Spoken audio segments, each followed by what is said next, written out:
In the beginning of the story, the room of the main protagonist, Fang Xiu, was depicted, where he slept peacefully. Suddenly, to his surprise, a melodious voice began to fill his ears, causing him to wake up, feeling annoyed by the interruption. When Fang Xiu woke up and opened his eyes, he was shocked to see something that made his eyes widen in fear. There, written on the wall, were hieroglyphs. At that moment, Fang wondered what was happening to him and who had written those hieroglyphs on the wall. Out of nowhere, those words disappeared, leaving Fang even more tense. He began rubbing his eyes, questioning whether he was still asleep, dreaming, or hallucinating what he had just seen. Once again, he wondered that the words he had just seen were clearer and more real than he had initially thought. Quickly glancing around, he placed his foot on the ground and realized that it wasn't his bedroom.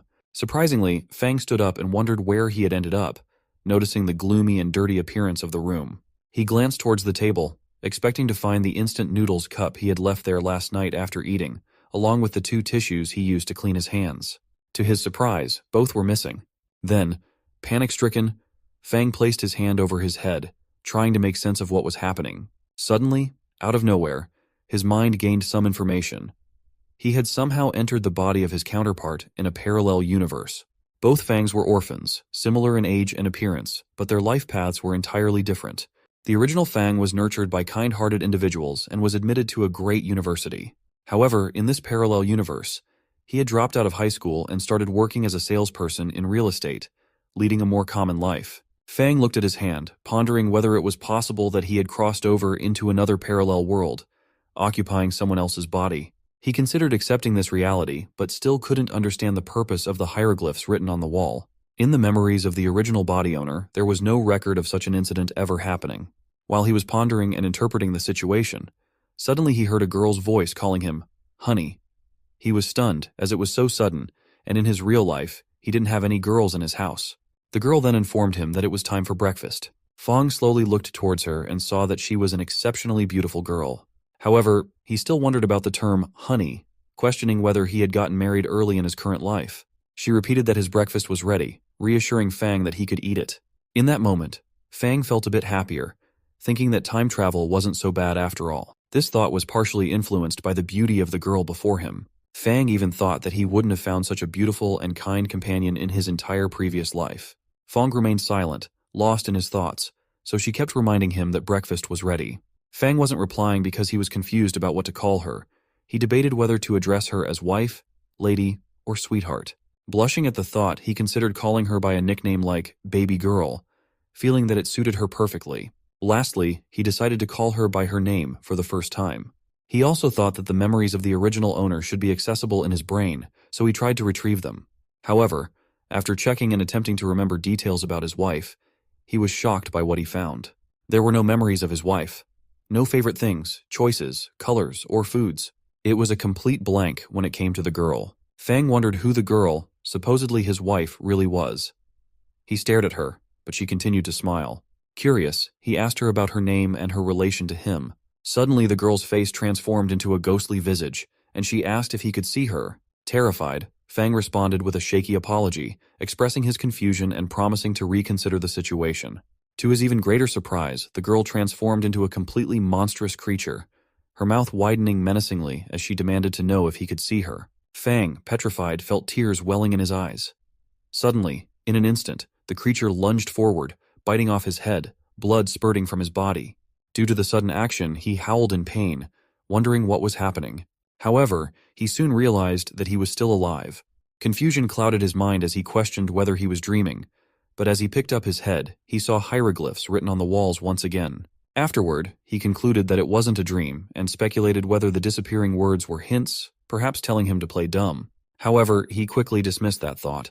The owner of his new body wasn't blind at all, just an ordinary person who didn't know anything about his supposed wife and had lived alone until now. The owner also hadn't heard or seen any unusual activity, indicating that he had never seen his wife in his memory. Fang grew tense as he realized the implication. He couldn't let the wife know that he could see her, as being a wife was out of the question.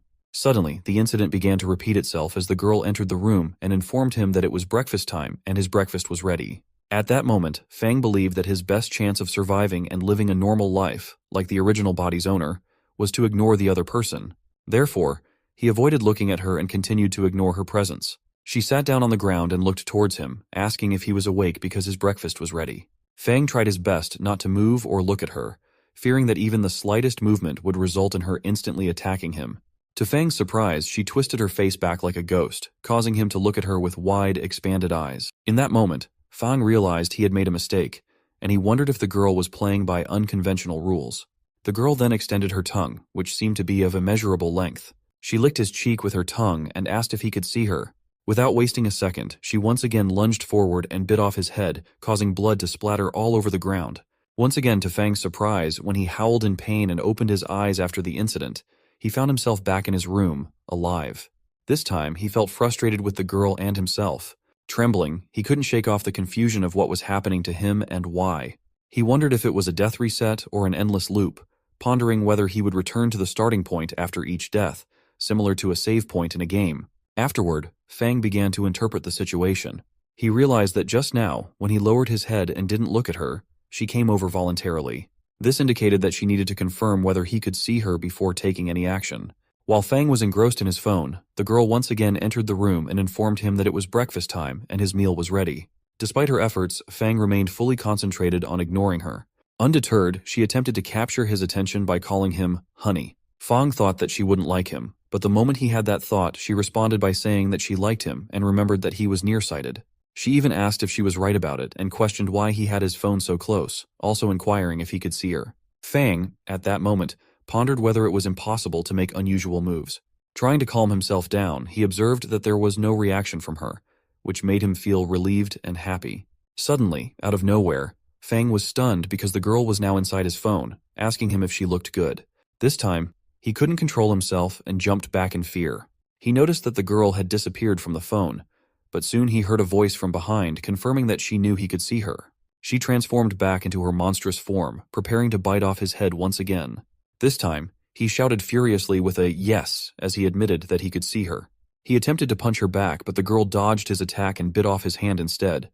Fang howled in pain as she licked his hand.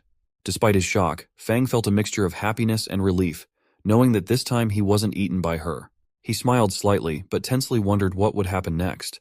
Repeatedly, he found himself being outwitted by her, no matter what he did or said. Fang then revealed that even in the 6th revival, he had still been startled by his wife suddenly getting close to him. He had even succumbed to his own acting skills, resulting in his demise. The next time, she pressed his face between the window grills. In the 8th attempt, he wanted to escape, but he couldn't. Since he couldn't break free, he tried praising her and being nice. Now he chose to enjoy the situation rather than feeling stressed and crying. At one point, he responded with a resigned yes as she could see him, allowing her to wipe him again. After dying for the 13th consecutive time, he desperately sought death. He then remarked that some people were alive but already dead, while others were insane, yet incredibly clear-minded. So his death continued for the 14th time, and gradually, the count kept rising. Fang shared that with each death, he gained memories of the original body and developed a deeper understanding of the world he was in. In this world, there were noticeably an absurdly high number of bizarre and strange stories. Finally, on the 18th time, while sleeping, he pondered why he could keep dying and resetting, and who wrote those bloody lines on the ceiling, and why they disappeared after he saw them. As his phone rang, he wondered about those words and whether all those urban legends were caused by them. Then, he considered that his wife might be one of them, a trickster. Fang then became furious and shouted in his mind, "Die! Die! Die!" As long as he was alive, he vowed to ensure his wife's demise. Suddenly, the girl appeared again and informed him that it was breakfast time, and his breakfast was ready. Fang, now fully aware of the situation, chuckled as he realized that she always wanted to wake him up but never made direct contact. He stood up and approached her, prompting her to ask if he wanted to eat her before breakfast. To her surprise, he ignored her and continued forward. It became evident in the story that Fang passed through her body as if she were a ghost. When he passed out, she didn't do anything, confirming Fang's suspicion that she could only act when she was sure he could see her. With a sad and frustrated expression, she asked Fang if he wasn't going to eat the breakfast she had already prepared for him. Hearing this, Fang smiled and mused that the prettier the woman, the better she could deceive someone. She had called him for breakfast, but in reality, she hadn't even made anything for him. Fang then ate a sandwich, contemplating the need to go outside. He realized that without venturing out, he wouldn't be able to gather information about his wife or investigate the anomalies of the present world. This time the girl's face appeared on the floor, asking Fang why he wasn't eating the breakfast she had made and if he was disgusted with her cooking. Ignoring her, he headed for the door to go outside. But she appeared again, this time inside the handle. questioning why he was going outside instead of staying in the house to accompany her. Fang remained determined this time, knowing he had to venture outside to gather the knowledge necessary to seek revenge against her somehow. Furious at her, Fang was determined that no one could get away after wiping him for the 18th time. No one. He wanted revenge. Slowly, he walked towards the entrance of the house, determined to step outside and explore the world beyond. He contemplated finding a way to eliminate the strangeness before returning to finally wipe her out. However, the moment he opened the door to step outside, he was shocked to see the gloomy world beyond, with a red sky looming overhead. Fang was stunned and wondered if it was hell or something equally dreadful. There were numerous strange creatures milling about, going about their business. Suddenly, Fang began to laugh with an eerie tone, remarking how interesting he found the present world. However, as soon as he said that, he became sick and vomited. While he was vomiting, a little girl approached and asked him what was wrong. Shocked to see her, Fang hesitated for a moment. The girl asked again if he was okay. Fang felt a sense of relief, realizing she was a real person. He started patting her head and told her to call him brother. Fang, at that moment, marveled at how cute the little girl was, thinking it would be nice to have a daughter like her. Suddenly, much to his surprise, the girl's face transformed into a monstrous visage once more, and she asked Fang if he could see her. Seeing this, Fang became tense, and suddenly the surroundings transformed into a more hellish and bloody landscape. As he looked up, the girl child morphed into a larger, more menacing monster wielding a weapon. The monster lunged at Fang, asking him if he could see her. But this time, Fang felt no fear at all. Instead of getting tense, he burst into hearty laughter, finding the situation truly fascinating. Compared to before, he realized he preferred his current self more because he wouldn't have any burden in the future when he finally killed her. He pointed at her, shouting that with so many eerie beings like her around, there was no need to worry about finding a time to kill. They all must die. Fang felt a rush of excitement at the prospect. However, after his proclamation, the girl wiped him again without saying a word. Once again, Fang found himself reset for the 20th time, sleeping soundly in his room. The girl entered without waking him, informing him that it was time for breakfast and he should wake up. Feeling tense, Fang wondered if having breakfast 20 times a day could really fill them up. The scene then shifted to some time later, where the girl child approached him, tears streaming down her face, and asked if he could take her home because she couldn't find her mom. Ignoring her, Fang continued to observe his surroundings, noticing that after observing for half a day, the world seemed filled with all sorts of strangeness. One type of entity had a peculiar appearance lacking rationality, though they possessed aggressiveness. They seemed to be like the air, unable to affect things around them. The other type looked no different from humans, blending in as close friends and family members, engaging in conversation with their targets. Once they received a response, they made their move, just like his dear wife. Even though ordinary people didn't notice their presence at all, they still engaged in role-playing with someone. Fang wondered what it was all for. Suddenly, he realized that perhaps the eerie were attempting to blend into human life. After that, Fang slowly began to explore the world bit by bit, and he even bought things for eating and did all his daily tasks. While he was buying something, he wondered that with his 3-digit family fortune, it seemed he would need to find a way to make some money if he wanted to explore the true nature of the world. Suddenly, Fang received a message from his store manager, Wu Dahai, where the manager was shouting at him that it was already afternoon and he hadn't arrived at the workplace yet, and he mentioned how many times Fang had been late this month.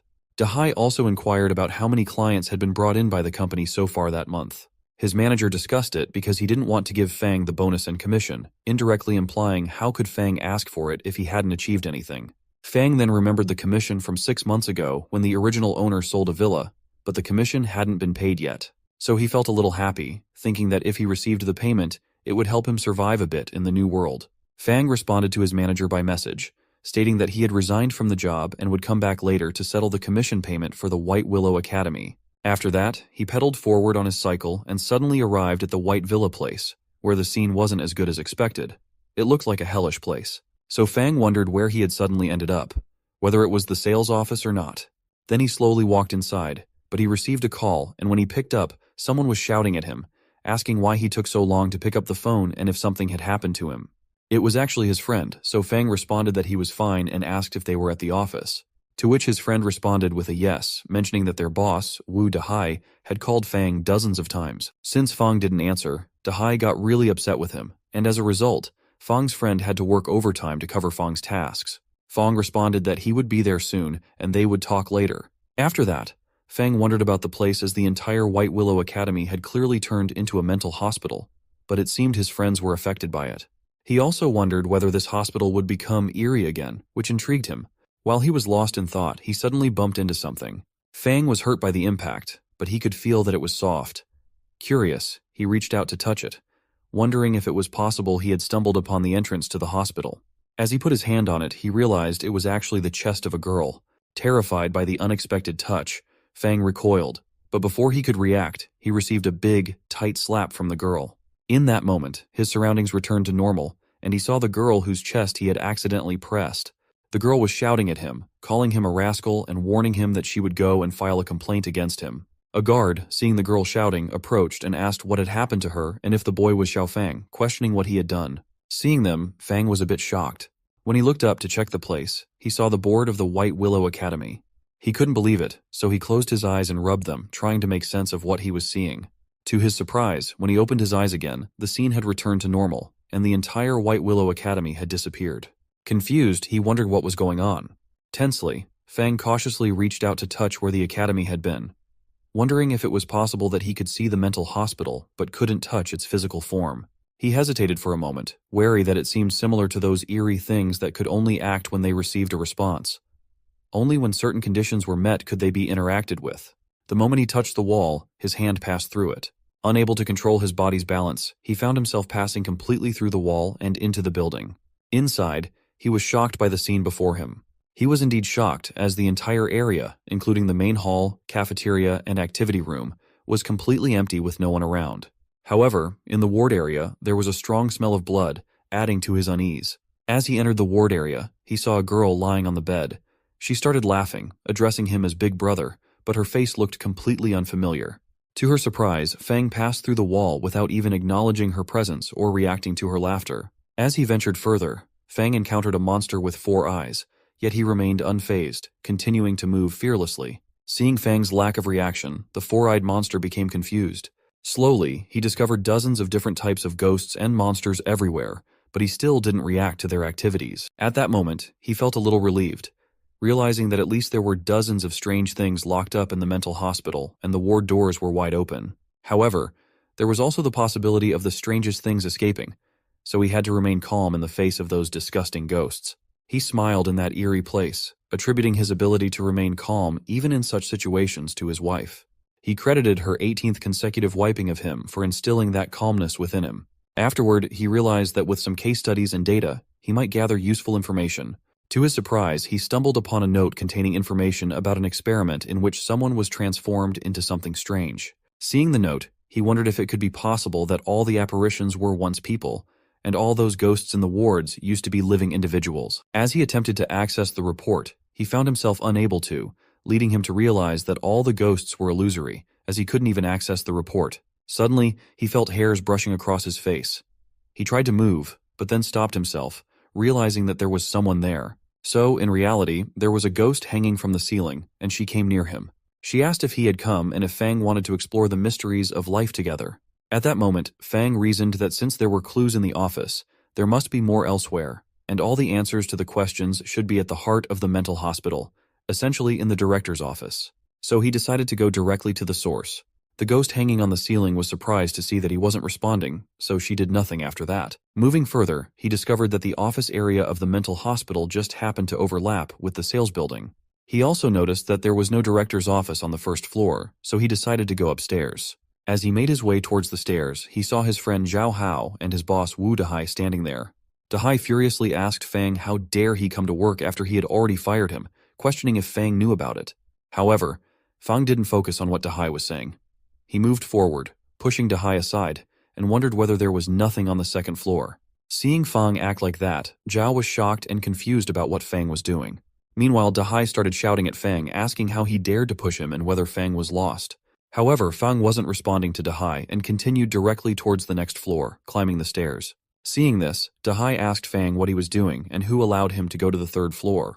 Dehai even tried to stop Fang, reminding him that he had already fired him and therefore he couldn't go upstairs to the third floor.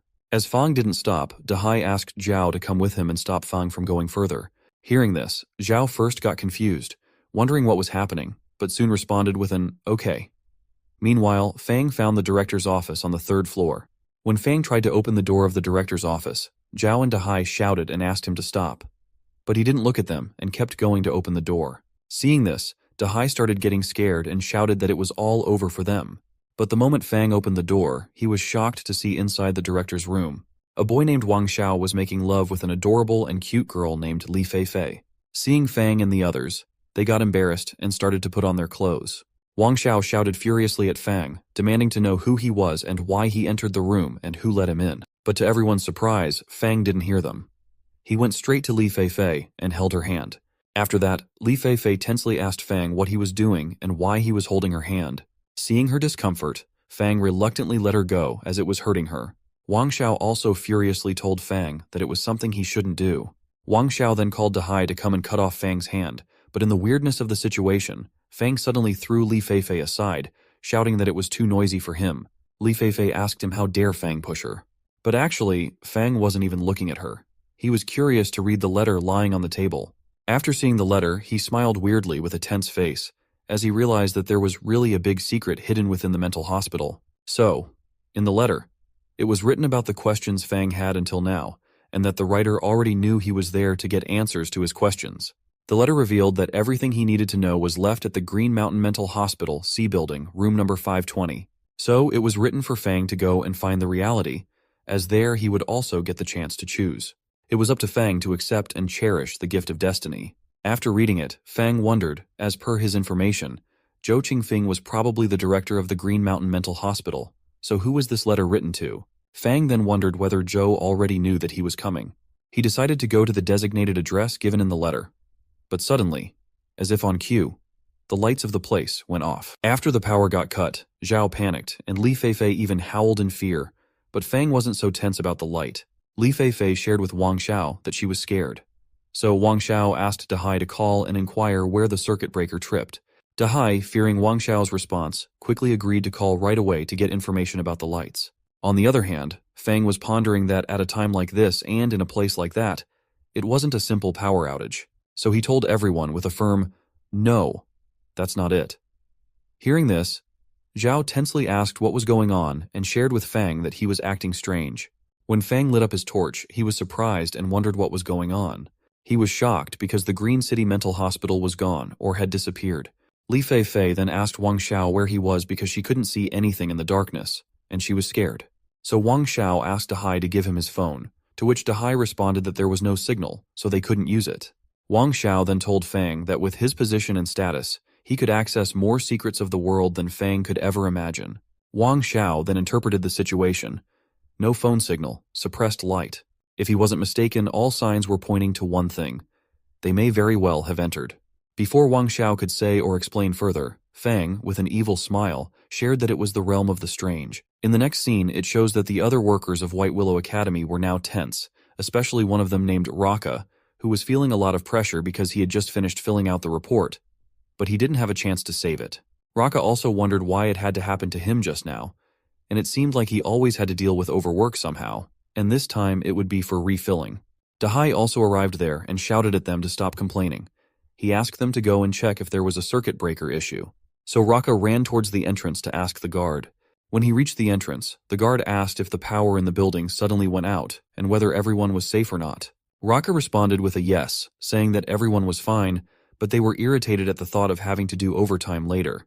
The guard then shared that he was going to check if there was a circuit breaker issue. But for some reason, Raka told the guard that it was Zhao's trouble. The scene returns inside the academy where the other workers were also very tense. There, a girl named Xiaoli was waving her hand over her phone, trying to check something. She confusedly asked everyone what was going on and why the flashlight on her phone was so dim. So Fang asked her if there was any dust on her phone, suggesting she wipe it. Xiaoli responded that she had already wiped her phone, but it still wasn't working properly. Fang then noticed that his phone's flashlight was also dim, so he asked Wang Xiao the reason for it. Raka also tensely mentioned that his phone's light was dim too. Xiaoli then asked Raka what he had said about the realm of the strange. Hearing this, Raka shockingly asked if they were talking about ghosts. Xiaoli, hearing this, tensely asked how there could really be ghosts in the world and stated that it was just deception, nothing more than some natural phenomena. Another girl got scared and wondered if she was going to die. Hearing all the fuss, Wang Xiao got frustrated and furiously shouted at them to stop their nonsense and be quiet. He then shouted and asked everyone to calm down, emphasizing that what he was going to tell them was crucial and it was about whether they could survive or not. Hearing this, everyone got stunned and looked at Wang Xiao with questioning faces. Wang Xiao then started sharing that there were ghosts in the world they live in, and the so-called realm of the strange was a domain of ghosts. They could think of it as an alternate dimension, the world of ghosts, the ghost territory. Everyone was now shocked to hear what Wang Xiao said. Raka then asked where the security guard Lao was, as he had gone to check the circuit breaker and hadn't come back yet, and it had been 3 minutes already. To which Wang Xiao tensely responded that in the realm of the strange, ordinary people must be extremely careful and avoid violating the ghost's rule of killing, or else there would be no difference between that and seeking death. Dahai was trembling upon hearing it, so he asked Wang Xiao what they should do for the time being. Wang Xiao responded that they needed to hurry and find a way to escape the realm of the strange, or else everyone would be wiped out by the ghosts. Suddenly, the surrounding environment for everyone changed, and seeing this, they were startled, wondering what had happened out of nowhere to their surroundings. Even Fang didn't show it, but he was very tense because he recognized the surroundings. It was a familiar feeling for him, and he knew it couldn't be wrong. It was the presence of a ghost. Fang then told everyone that a ghost had appeared again. Hearing this, they started getting scared and asked Fang what he had been talking about at a time like this, as there were no signs of a ghost at all. But they were all not looking around them, and without their noticing, Xiaoli got attacked by the ghost. She couldn't even shout because her mouth was covered with branches of the ghost's hands. The whole incident was noticed by Fang. A girl asked him again where the ghost was, as it seemed like Fang was just trying to scare them. Without responding, Fang simply said that Xiaoli was gone. Hearing this, the girl standing beside her got fully shocked and said that he was talking nonsense, as Xiaoli was standing beside her. But the moment she looked beside herself, she found no one. Seeing this, she got terrified and started searching for Xiaoli everywhere, shouting her name. The boys there were shocked as they wondered whether the ghost had really appeared at their place. Wang Xiao then asked Fang if he saw the ghost and what the ghost looked like. Fang responded that his view was blocked and he was only able to see that Xiaoli had disappeared. But seeing Fang so calm, everyone was confused, and one man even asked how Fang could remain so calm when his colleagues were caught up by the ghost. So Raka asked if Fang wasn't normal, suggesting whether Fang got possessed by the ghost. Wang Xiao also tensely asked Fang that he didn't seem to be afraid of the ghost at all, wondering if he was a spirit master. Fang confusingly asked what a spirit master was. Hearing this, Wang Xiao wondered how Fang could remain calm in the face of a ghost, pondering what Fang's identity might be. However, the main point was that Fang didn't know what a spirit master was. Wang Xiao then responded to Fang that a spirit master was someone who could control their spiritual essence, adding that his cousin was a spirit master.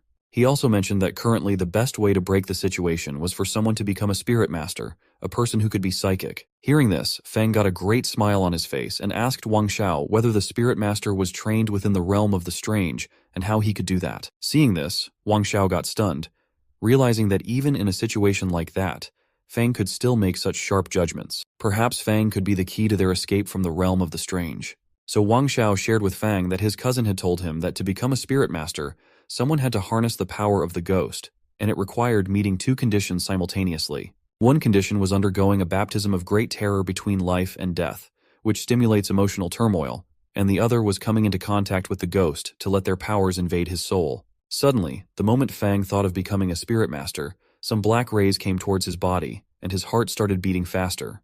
A pearl ball appeared in front of him, and it slowly started turning red in color. So Wang Xiao continued her sharing and asked Fang to be cautious, explaining that the ghost's power is like a blood-stained cloth. While it wipes away the dust on the night pearl, it inevitably stains the heart and extinguishes the soul. As Wang Xiao said, it happened similarly as the pearl ball got turned fully red, and the moment Fang made eye contact with the ball, his body also turned red and a little gloomy. Despite his body's transformation, he was still trying to conclude all the things to interpret properly what just happened to him. After the process, he was feeling an immense amount of power within himself. There, he wondered if because of the multiple deaths he had experienced, he had never truly come into contact with the ghosts before. And his wife, the figures he saw all over the streets, and the ghosts in the mental hospital. As long as he didn't respond to them, they were just illusions from another dimension, and that didn't count as contact. But now the ghosts hidden in the shadows had crossed over into reality, and they could harm even without needing to be seen. So he wondered if he had more contact with these ghosts, whether he would gain the ability to eliminate them. So then he decided that he wanted to become a spirit master. Suddenly, he saw his wife in front of himself, so he got a bit shocked, but soon his focus changed because someone in the room shouted very loudly. When Fang looked towards the sound, he found that a girl was shouting that one more colleague was gone. Surprised, Fang asked who was gone now. The girl responded that Jia Liang had gone missing. He was just standing with her, but now he wasn't looking anywhere. Hearing all that, Wang Xiao furiously shouted at her to stop talking, asking if she wanted to attract the ghost towards them. Li Feifei then came near Wang Xiao, crying, and asked what she should do, as she didn't want to die or disappear.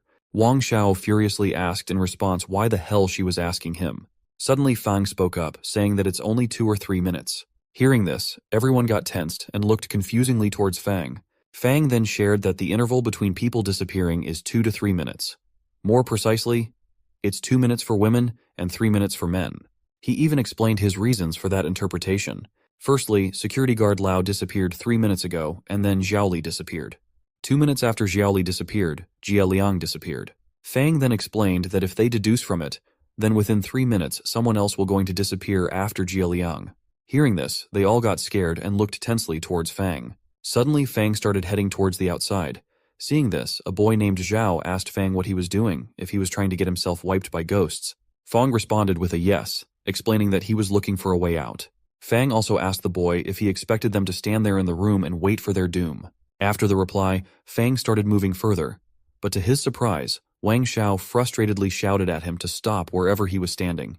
Wang Xiao then asked if Fang had already heard him tell everyone that no one was going to move on their own will, wondering if Fang was deaf. Fang then pointed out that there were only 8 of them left in the room, and following the pattern of one person disappearing after every 2 to 3 minutes, they would all be wiped out in about 20 minutes. So he might as well take the chance.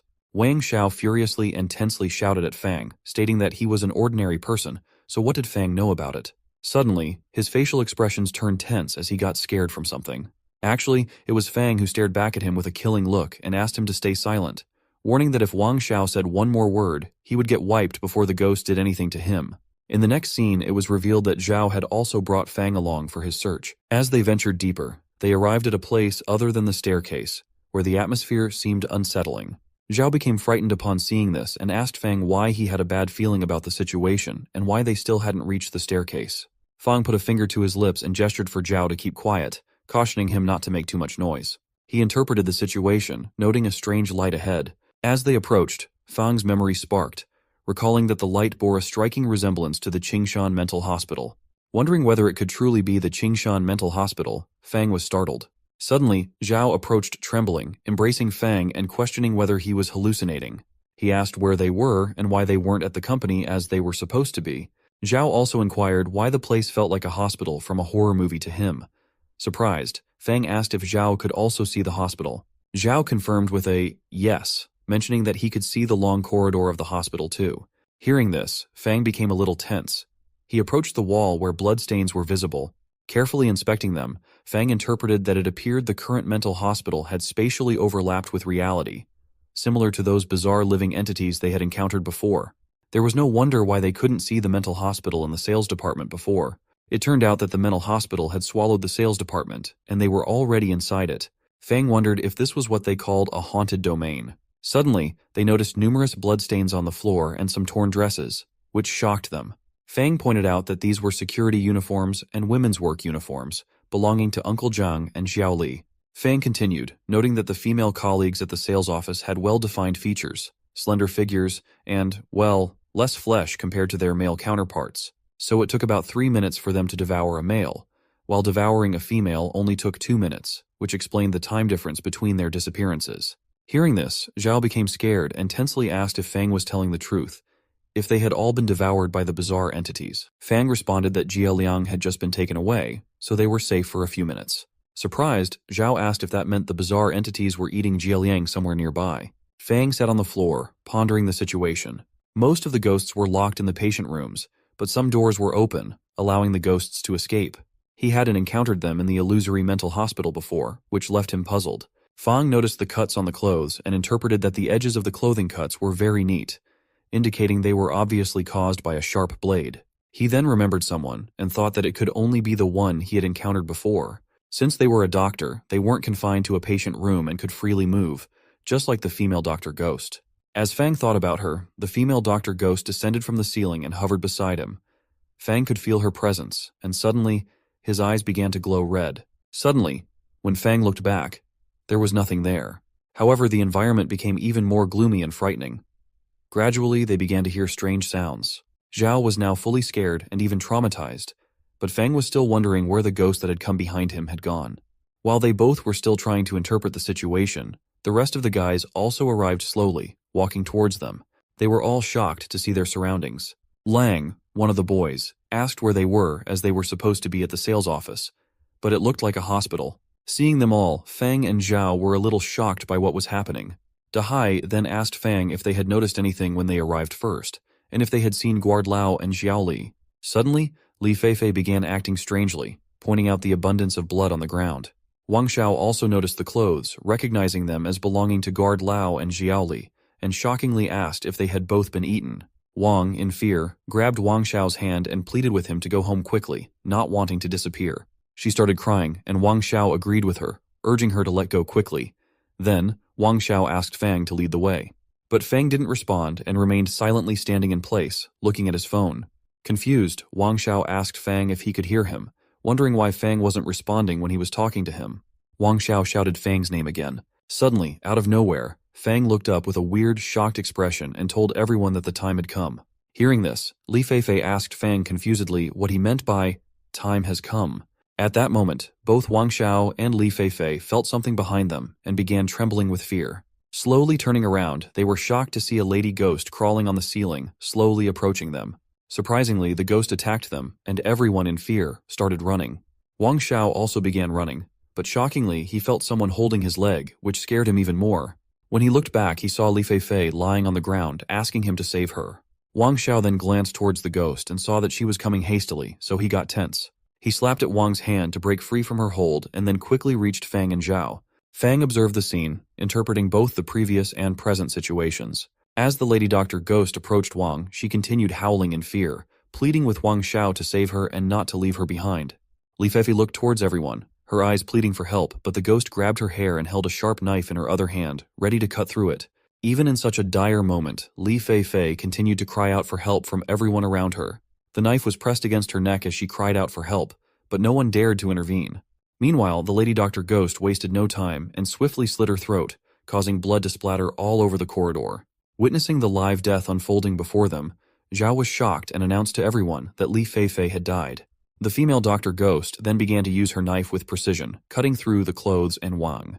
Seeing this, Fang was also stunned as the female doctor ghost held a surgical knife, dismembering with precise and skilled techniques. It was clear that the female ghost doctor must have performed many surgeries in the mental hospital while she was alive. Fang also wondered how he and Zhao were right there in front of the female doctor ghost, yet she wasn't paying attention to them. Instead, she handled Wang's body with serious responsibility and concentration. Typically, surgeons operate on one patient at a time, making it almost impossible to perform surgeries on two patients simultaneously. After cutting precisely to Fang's surprise, the female doctor ghost tucked her knife back into her tongue.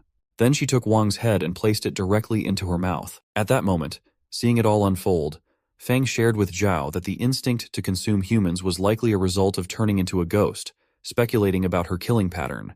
Hearing this, Zhao was shocked and looked towards Fang with confusion. Suddenly, Zhao noticed Fang moving towards the female doctor ghost. Tensed, Zhao asked Fang what he was doing. Fang then stood close to the female doctor ghost as she ate peacefully. For the twist, Fang punched her in the face, but he was surprised to feel that her body was as hard as steel. Blood came out from his hand as he landed the punch. Afterwards, he wondered that all the ghosts they had encountered so far possessed powers that were completely overwhelming to humans, making humans seem like tiny ants in their presence. Perhaps, he thought, only by becoming spiritualists could they change the situation. Tensely, Zhao asked Fang to run from there, but Fang responded that the female doctor ghost's wiping pattern was to target only one person each time, dismembering with a surgical knife, and then consuming. In other words, when she was eating, it was the safest time. Zhao observed that the female doctor ghost was almost finished eating.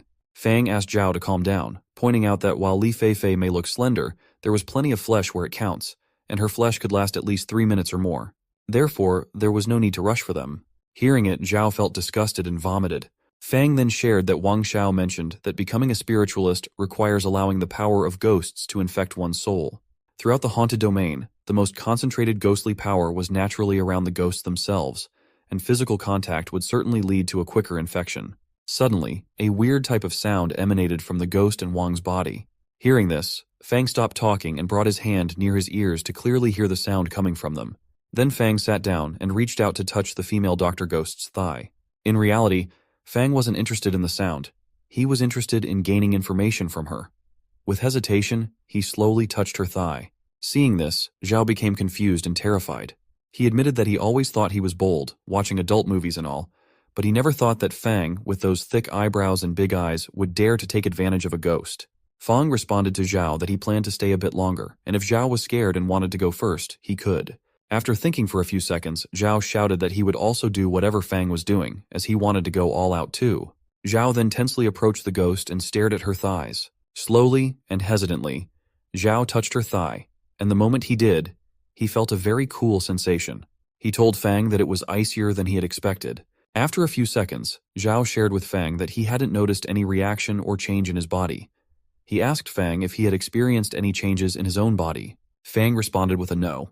Zhao was feeling very shy at the time of touching her thigh, but he didn't want to remove his hand. So, he told Fang that he would continue. Zhao then shared that he never thought that the first time he touched a woman's thigh in his life would turn out to be a ghost. He also remarked that those long legs were longer than his entire life. Hearing this, Fang interpreted that Zhao had some strong kind of adaptability. Despite being scared at first, Zhao was now joking, indicating that he might have some kind of potential. Fang then checked his mobile and shared with Zhao that it had been a minute since they started touching her thighs. He suggested that after another 30 seconds of touching, they would run immediately, leaving enough time to escape. Zhao agreed with the plan. When the time came after 30 seconds, Fang started running and shouted to Zhao to run fast. While running, Zhao asked if Fang thought they could outrun the ghost and if Fang had been in the mental hospital before. He even wondered how Fang was so familiar with everything. Fang didn't respond but started wondering. When he first entered Qingshan Mental Hospital before, he paid attention to the general layout and some routes inside the building. Now, they could use the terrain advantage to create distance from the female doctor. Suddenly, while Fang was running, some hairs came in front of his face. Seeing this, he got tense, realizing it was the hair of the female ghost doctor chasing them. At that moment, Fang wondered how it was possible. He then wondered if he misjudged the killing pattern, as there should have been at least 2 minutes of escape time. So why did she catch up so quickly? Then he remembered Wang's flesh quantity. Suddenly, when he looked back, he was shocked to see something. The problem was that Li Feifei had used silicone covers to fake a growing chest, and hence they were fake. The female doctor ghost started surrounding Fang slowly. At that moment, Fang realized that there was no silicone in the original autopsy. It was Fang's turn to be wiped out by the female doctor ghost. Much to his surprise, he found himself slowly traversing through strange surroundings.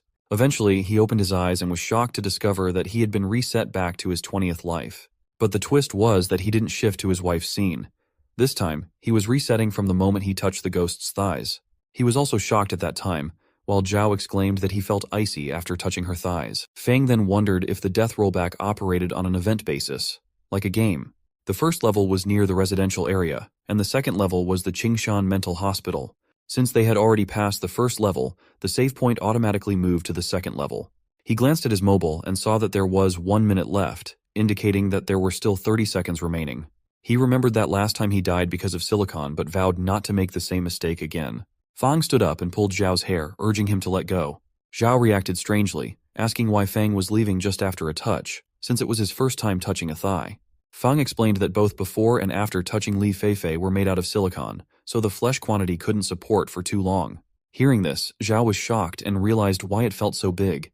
Then they started running, and Fang asked Zhao to go downstairs. They noticed that everyone was also running just before them. Fang wondered why they were still there, and even Wang Xiao seemed tense. At that moment, Wang Xiao was running out of fear of the ghost. Suddenly, to everyone's surprise, Fang jumped from the third-floor stair to the second floor. This scared Dahai, who begged the ghost to leave him alone. After seeing Fang, Dahai felt a bit relieved but still shouted at him, expressing how scared he was because he mistook them for ghosts. Meanwhile, seeing them nearby, Zhao also got confused and asked why they were running so slowly. In response, Wang Xiao furiously asked, "Slow?" and explained that they had already descended at least 20 floors, expressing confusion about why the building seemed so long. Lang then asked Zhao how he managed to run so fast. In response, Zhao insisted that it couldn't be 20 floors because he and Fang had only descended 3 floors before encountering them. Hearing this, they were all shocked, and Lang warned Zhao not to speak nonsense at a critical time. He threatened that if Zhao blurted out anything nonsensical again, he would hit him very hard. To their surprise, Wang Xiao spoke up, explaining that the ghosts were creating walls. He then placed his hands on Lang's shoulder and shared that his cousin had told him that the ghost's power could create illusions, potentially causing them to create walls. He also mentioned that people who encountered ghosts making walls would keep spinning in place and never be able to escape. This explained why Fang and the others caught up to them so quickly, as they had been spinning in place. Hearing this, everyone became tense, while Fang wondered what the ghost-making walls meant. Observing their intense discussion and overthinking, Fang decided to take action. He approached them and suggested that whoever had a spare item should throw it on the ground as a marker. Wang Xiao agreed, urging everyone to mark their spots quickly. After everyone threw their unusual items on the ground, Fang instructed everyone to go downstairs to check. They all slowly descended, and after coming down 2 floors, Zhao suddenly asked Fang to stop. Fang asked Zhao what was wrong and why he was asking to stop. Lang looked carefully and was shocked to see the same items they had thrown on the ground as markers lying in front of them.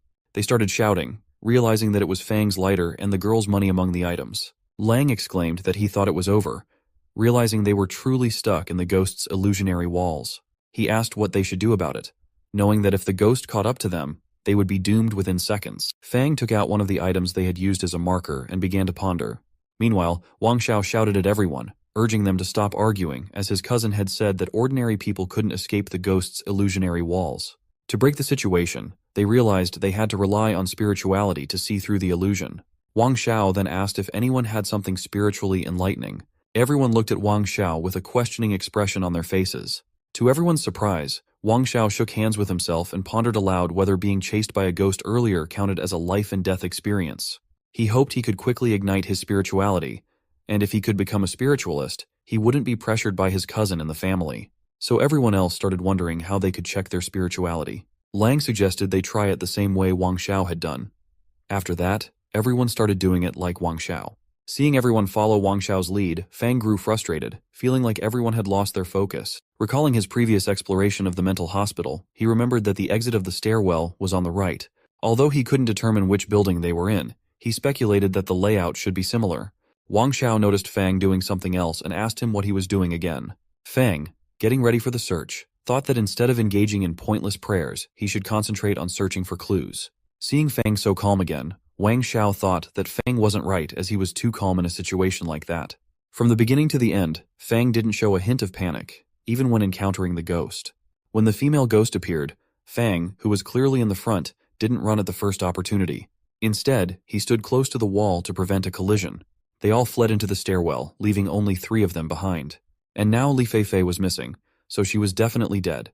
But the 2 guys and the female ghost stayed in the corridor for at least a minute. So Wang Xiao wondered what they were doing and why the ghost didn't harm them.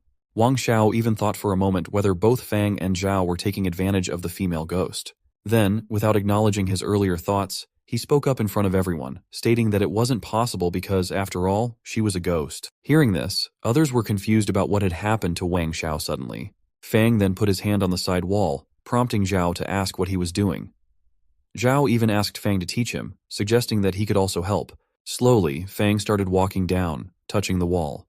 On the count of 15, he stopped and was surprised that he actually found the door. Zhao, seeing the metal door, was amazed by Fang and praised him. Meanwhile, Wang Xiao was shocked to see a door in a place like that, and surprisingly, he started chanting those words again and again. Seeing this, Fang went close to him and asked him to calm down, reassuring him that everyone could see it's a door. Tensely, Wang Xiao asked Fang how they could open the door. Since Fang didn't know the answer, he decided to try opening the door, thinking that it might lead them to their destination. He then announced to everyone that he was hoping the door wasn't locked. So, he turned the knob of the door, and to their happiness, it actually opened. As they entered the room, they were greeted by a strange environment with various unusual features. The moment Fang opened the door, everyone started running inside, laughing with relief that they were saved. But Fang knew it wasn't the end, so he remained silent. Despite his caution, everyone around him was running into the room, pushing him aside. Only Zhao noticed that Fang wasn't moving, so he curiously asked why Fang wasn't running and why he was so calm in the face of danger. Hearing this, Fang chuckled at the notion of being faced with danger, as they were all focused on saving themselves. Interestingly, when they were facing the female Dr. Ghost, there was no need to run too fast. While everyone hurried past them, there was still one boy left behind. He approached them and urgently asked them to run or move aside, pleading not to use him as a shield if they just wanted to die. So, actually, Fang wasn't moving from there, because he wanted to make sure he wasn't the last one. This way, it would be convenient for him to touch the female doctor's thigh and ignite his spirituality sooner. He also shared that there had been cases of ghosts escaping in the mental hospital, and not encountering them before was just his good luck. So it was interesting to bump into one head-on. On the other side, everyone was running to escape from there, but suddenly Wang Xiao shouted and asked everyone to stop wherever they were. He stopped them because they had a problem.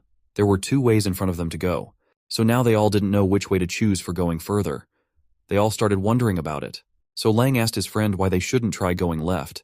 Hearing this, his friend got furious and responded that he knew Lang was trying to use him as a guinea pig to find the way. And so the boy asked Lang to go himself, wherever he was thinking of going. While everyone was discussing and fighting with one another over the topic of the door, Fang remained standing very silently. So, Wang Xiao asked Fang which way they should go. Everyone else also agreed that since Fang found the door during the ghost wall incident, he must know the way out of this situation too. Seeing all that, Fang was pissed off and a little sad, wondering what had happened to everybody. When it was time to run away, they were pushing him, but now that they were in trouble, everyone was looking to him for the solution. Fang then smiles a bit, seeing which Lang furiously asks what Fang was laughing about and why he wasn't speaking up first. Lang also mentions that the ghost was catching up, and Fang was still putting on airs.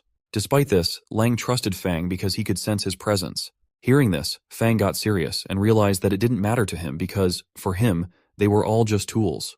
Right now the female doctor was invincible, so if he wanted to buy time, he had to sacrifice lives. By sacrificing, he meant that he was going to use all of them as fodder for the ghost. Suddenly, they all heard the sound of the female ghost approaching them, so they all started running to save themselves. Fang became happy as the female ghost was finally approaching. But it showed that Wu Dahai was at the very end of the line, trying to run away. The ghost went crazy trying to catch Dahai. He was shouting at everyone to move aside and give him space, but seeing the ghost so close to him made him panic even more. He became terrified and ran even faster, thinking that he couldn't die so soon.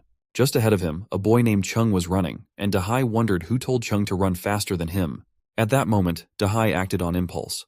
He grabbed Chung from behind and hurled him towards the female doctor ghost, believing it was fate and that he couldn't die right now. Chung was stunned after Dahai did something like that to him. Before Chung could say or do anything, he was attacked by the female doctor ghost. Dahai laughed and reassured Chung, saying he would burn incense for him on holidays.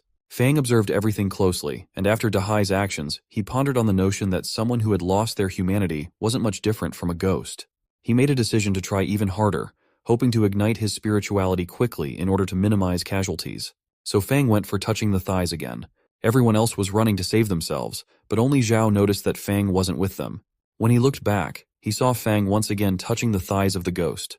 Zhao then approached them and said to Fang that touching the thighs of the ghost and not calling him, having a solo feast without sharing, wasn't fair. Zhao then touched the thighs of the female ghost and told Fang that if he ever had the chance to touch the thighs again, he should call him too. After touching, Zhao was fully experiencing the sensation and shared that the skin was incredibly smooth, feeling like ice and jade. Zhao then asked Fang if a living woman's thigh felt like that, and if Fang had ever touched one in real life. Zhao was so happy at that moment that he was blushing constantly. Seeing that, Fang also smiled, impressed that even in a situation like that, Zhao could effortlessly pop out idioms. Fang also wondered if maybe Zhao could ignite his spirituality as well. After that, they both started running again to meet with the others. While running, Fang asked Zhao if he wasn't afraid that the female ghost doctor would wipe him out. To which Zhao responded that waiting for death was much worse than being killed directly. Zhao also mentioned that he was a little reassured because Fang was there with him. Hearing this, Fang got a little surprised and didn't have a reply to that comment. Upon reaching a place, Zhao asked Fang to wait and see if it was a hotel. When Fang saw that it actually looked like a hotel, he started feeling hungry. He shared that he hadn't had dinner due to overtime, and all the running just made him even hungrier. Despite being starving, he really wanted to have some food. To their surprise, Wang Xiao interrupted Fang and told everyone that restaurants usually had back doors. He asked everyone else to look around. Wang Xiao also advised Zhao not to be in a hurry to find food, as they should first find the exit, and once they were out, Wang Xiao promised to treat Zhao to a feast of land, sea, and sky. He even offered to arrange a few girls for Zhao if he wanted. Fang then looked back at Dahai strangely and told Wang Xiao that he was afraid he wasn't lucky enough to enjoy it. Suddenly, Dahai went very close to Wang Xiao and started flattering him. Wang Xiao asked Dahai not to mind Fang, as even if there was no hole, he would dig one for him. Out of nowhere, a girl shouted that she found the door. Hearing this, Wang Xiao asked her not to move as he would open it himself. Smiling, Wang Xiao reassured everyone that they were safe now. But to their surprise, the moment Wang Xiao opened the door and they stepped inside, They were shocked to see the scene in front of them, as there was only a passage with one door, from which a light was emanating. Seeing this, Fang wondered if, in an even darker environment, the gradually suppressed light suggested that they were moving towards a more internal space of the ghosts, and it wasn't so much a gateway to life. Fang Xiu went to check the door and shared with everyone that it wasn't locked. Hearing this, Fang wondered if they were more on a dead end. When they all moved through the gate, they were surprised to see a utility room behind the door. Fang Xiu realized the situation and started making a fuss about it, realizing it was a dead end with no way out, and they had fallen into the ghost's trap. At that moment, Fang wondered if he had chosen the wrong path, realizing he should have taken the left path instead. However, it was too late for them to turn back now. Fang then thought that while it's possible to sacrifice one person to help others escape, no one knows how far they have to run or how many lives need to be sacrificed. So, he considered it might be better for him to find the female ghost and get respawned.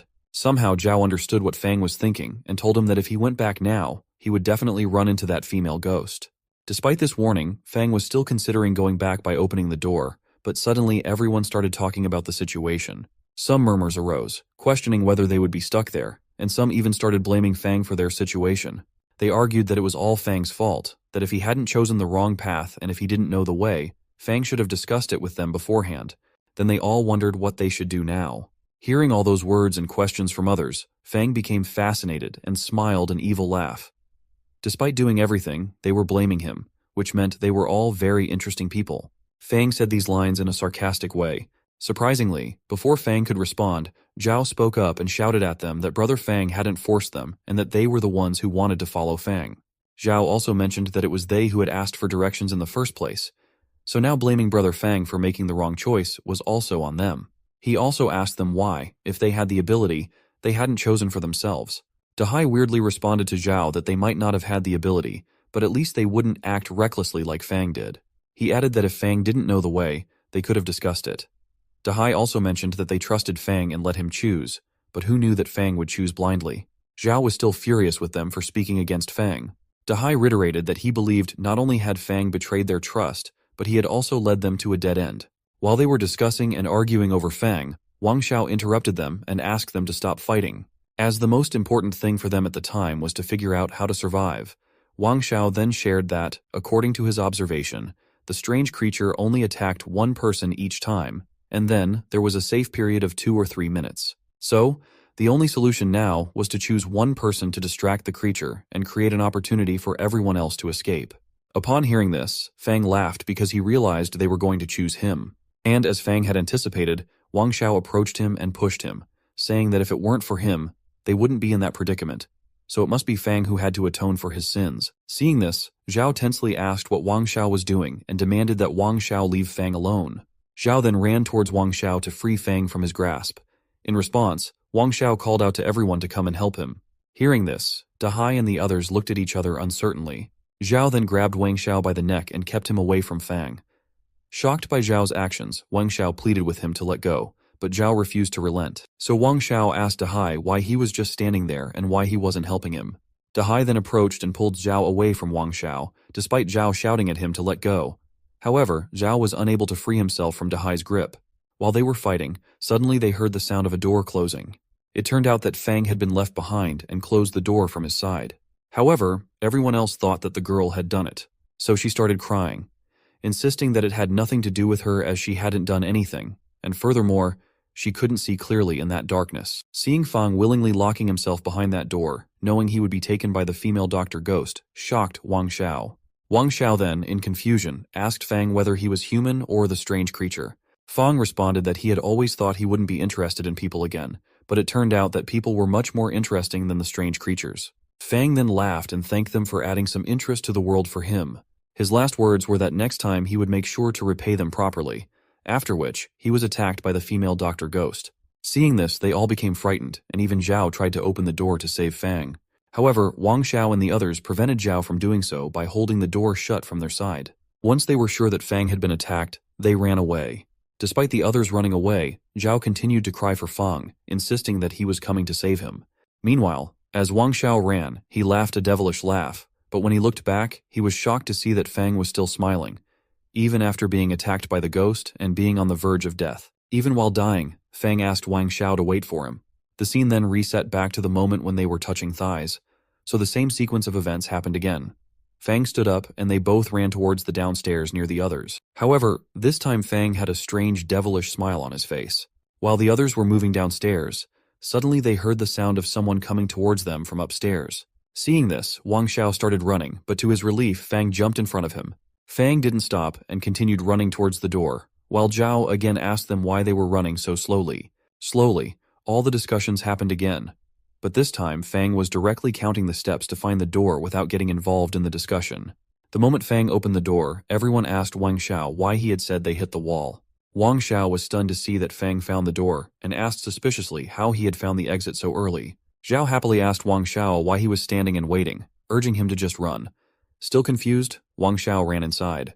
After crossing the door, Wang Xiao curiously asked Fang if he had been spiritually enlightened.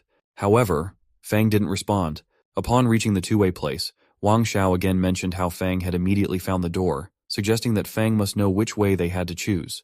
Wang Xiao then asked Fang to lead them to escape, promising that everyone would surely pay him whatever he wanted. Fang responded by stating that there was 1 minute left, and after 1 minute, the ghost would appear. Hearing this, Wang Xiao got happy and remarked that since Fang actually knew the timing of when the ghost would appear, it seemed that Fang had truly become the spirit master. Wang Xiao then told Fang that as long as Fang would take him out of the ghost domain, he would pay him $5 million. Suddenly, Fang looked back at him weirdly. Seeing Fang's expression, Wang Xiao got tense. Fang then said there was no need to hurry as before leaving, he had one more thing to do. Hearing this, Wang Xiao confusingly asked what Fang wanted to do at a time like that. Suddenly, to everyone's shock, Fang hit Wang Xiao in his private parts, causing Wang Xiao to howl in pain and fall to the ground. Wang Xiao was constantly crying because Fang had destroyed his private parts. Fang then happily responded to Wang Xiao to take his 5 million back, and with that, he should treat his eggs. The aftermath of Fang's actions and whether everyone would be able to trust him again is uncertain. Fang may or may not be able to explain his reasons for breaking Wang Xiao's eggs, and whether he chooses to help the others or not depends on his level of trust in them. Zhao's kindness towards Fang may indeed play a crucial role in Fang's survival, but ultimately, the outcome rests on the decisions and interactions of all involved.